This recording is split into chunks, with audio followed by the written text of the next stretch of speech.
In terms of wearing a mask, our advice is clear that wearing a mask if you don't have an infection really reduces the risk almost not at all. So we do not advise that. Right now in the United States, people should not be walking around with masks. You're sure of it? Because people are listening really closely to this. Right now, people should not be walking. There's no reason to be walking around with a mask.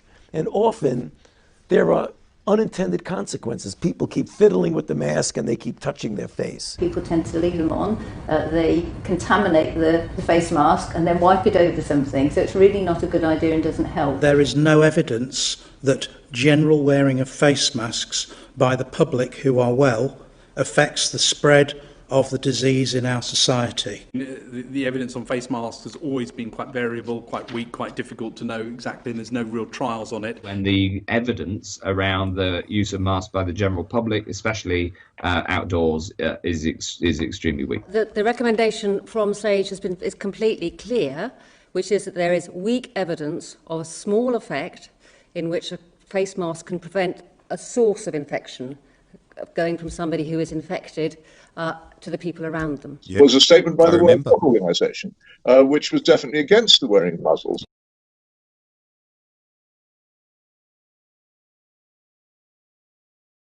A few weeks ago, the World Health Organization did a reverse ferret and changed its mind.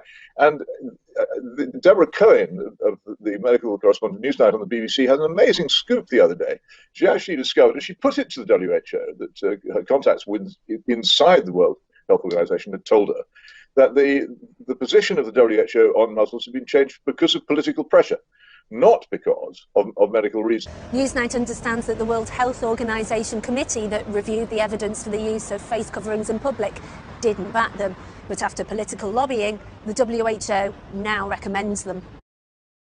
As of Monday, the 15th of June, face coverings will become mandatory on public transport. We've therefore come to the decision that face coverings should be mandatory in shops and supermarkets.